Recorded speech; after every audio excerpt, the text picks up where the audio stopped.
ارشاد نبوی ہے۔ حضرت انس رضی اللہ تعالی عنہ سے روایت ہے کہ آپ صلی اللہ علیہ وآلہ وسلم نے فرمایا، قیامت والے دن عورتوں سے سب سے پہلے نماز کے متعلق سوال کیا جائے گا کہ پابندی کے ساتھ وقت پر ادا کیا تھا کہ نہیں۔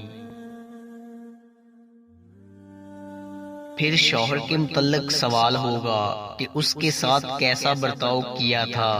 پھر کہتے ہیں کہ حشر کا میدان قلب و جگر کو پگھلا دینے والا ہوگا، جس میں عام مسلمانوں سے وہ مرد ہو یا عورت، سب سے پہلا سوال نماز کے متعلق ہوگا۔ آپ صلی اللہ علیہ وآلہ وسلم نے فرمایا، قیامت میں سب سے پہلے نماز کا حساب ہوگا۔ اگر یہ صحیح نکلا تو دوسرے اعمال بھی صحیح نکلیں گے، لیکن اگر اسی میں کمزور نکلے تو دوسرے اعمال میں بھی گڑبڑ ہی ہوگی۔ عورتیں نماز میں بہت کوتاہی کرتی ہیں۔ زیادہ تر نئی عمر کی جوان عورتیں اکثر نماز چھوڑ دیتی ہیں۔ کچھ تو بہانہ بناتی ہیں، بچوں کا پیشاب کپڑے میں لگا رہتا ہے، نیند سے اٹھنا مشکل ہے، اور کئی طرح کے بہانے بناتی ہیں۔ افسوس، اس طرح کے بہانے قیامت والے دن نہیں چلیں گے۔ جب سزا ملے گی تب پتہ چل جائے گا۔ اس لیے عورتوں کو چاہیے کہ نماز کی پابندی کریں۔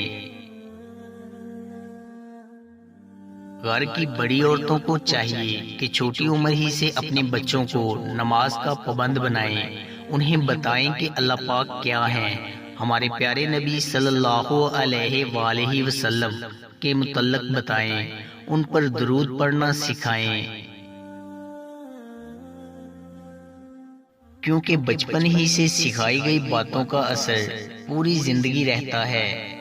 دوسرا سوال عورتوں سے ان کے شوہر کے حقوق کے متعلق ہوگا، جبکہ آج کل کی عورتیں باقی کام تو بہت دیکھ بھال کے کرتی ہیں، لیکن شوہر کو وہ مقام نہیں دیتی جس کا وہ حقدار ہیں۔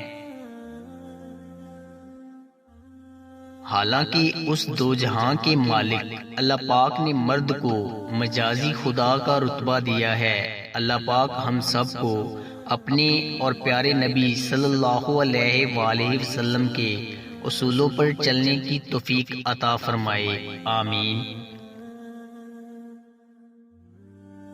دوستو، امید کرتا ہوں کہ آپ کو ہماری ویڈیو اچھی لگی ہوگی۔ اگر آپ کو ہماری ویڈیو اچھی لگی ہے تو لائک کیجئے، کومنٹ کیجئے اور دوستوں کے ساتھ شیئر ضرور کیجئے، اور ہمارے چینل کو سبسکرائب ضرور کریں۔ شکریہ۔